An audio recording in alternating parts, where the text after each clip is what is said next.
दिल्ली सल्तनत काल में कुल 5 वंश आए। पहला वंश था गुलाम वंश, दूसरा खिलजी वंश और तीसरे नंबर पे आता है तुगलक वंश। चौथा था सैयद वंश और पांचवा जो वंश था वो था लोदी वंश। आज हम चर्चा करेंगे खिलजी वंश के बारे में जो 1290 ईस्वी से 1320 ईस्वी तक रहा। खिलजियों से पहले गुलाम वंश का शासन था, ये बात अस्पष्ट है। और गुलाम वंश में जितने भी सुल्तान आए उनमें बलबन बहुत शक्तिशाली था, जिसने दिल्ली की डगमगाती हुई सत्ता को अपनी क्रूरता के बल पर थामे रखा था। लेकिन 1287 ईस्वी में बलबन की मृत्यु हो जाने के बाद गुलाम वंश अपने पतन की ओर बढ़ने लगा था, क्योंकि बलबन के बाद गुलाम वंश में कोई योग्य शासक नहीं आया। गुलाम वंश का अंतिम शासक क्यूमर्स था, जिसकी उम्र लगभग 4 वर्ष थी, जो अपनी बाल्यावस्था में था। लेकिन जलालुद्दीन फिरोज खिलजी ने इसकी हत्या कर दी और 1290 में दिल्ली में खिलजी वंश की नींव डाल दी। खिलजियों की कहानी कुछ यूं है। इतिहासकारों के अनुसार खिलजी वास्तव में मध्य एशिया के तुर्क में उस क्षेत्र में रहते थे जहां बड़ी गरीबी थी, लोग खाने को तरसते थे, बहुत गरीबी और कठिनाई से भरा जीवन व्यतीत करते थे।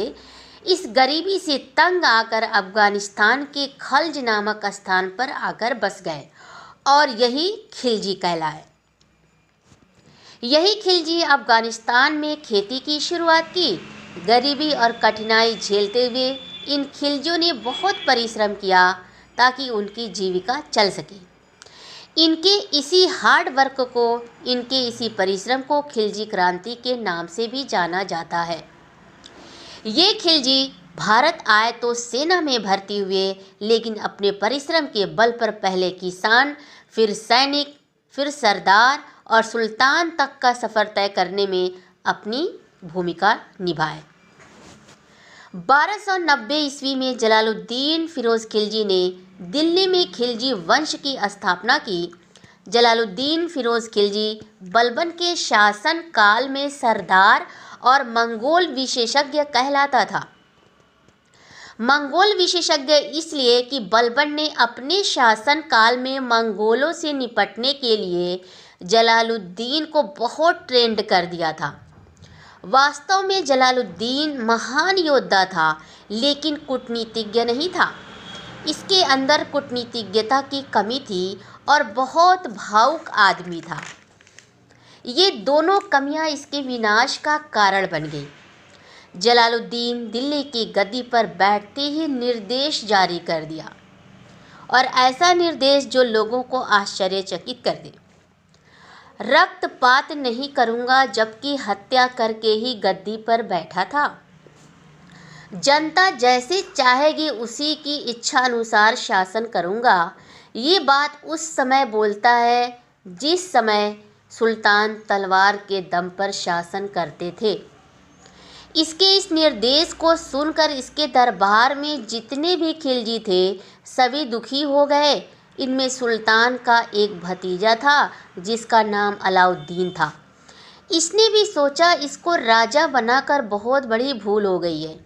70 साल का बूढ़ा है, लगता है इसका दिमाग काम नहीं कर रहा है।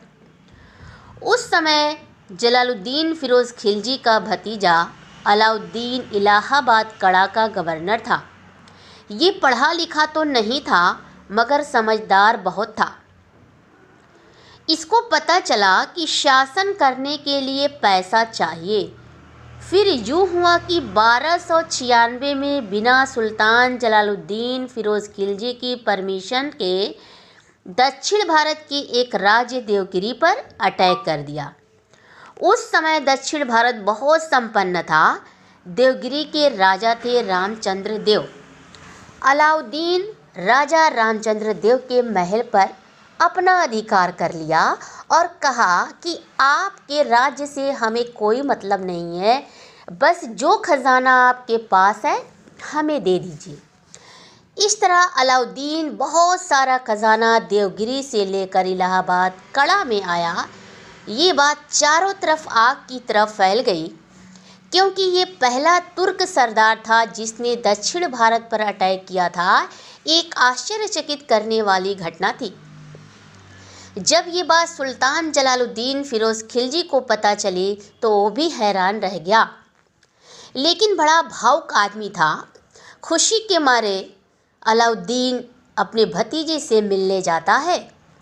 सुल्तान होकर बिना हथियार के जैसे ही वो मिलने जाता है, अलाउद्दीन उसका भतीजा अचानक सामने से जलालुद्दीन फिरोज खिलजी की हत्या कर देता है।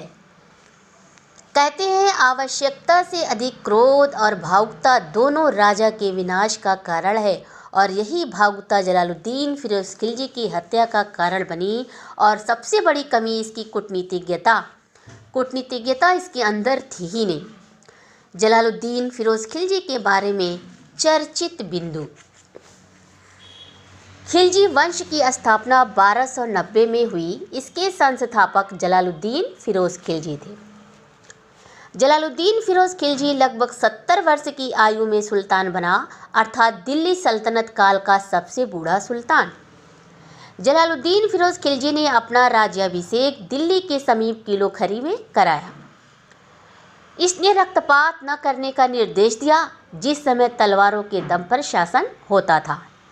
इसके शासन काल में 1296 में इसका भतीजा अलाउद्दीन दक्षिण भारत के एक राज्य देवगिरी पर अटैक किया और जीत दर्ज की और अपार धन लूटा। उस समय देवगिरी के राजा का नाम रामचंद्र देव था। 1296 में जलालुद्दीन फिरोज खिलजी की हत्या इसके भतीजे अलाउद्दीन द्वारा की गई, जिसे आगे पढ़ेंगे।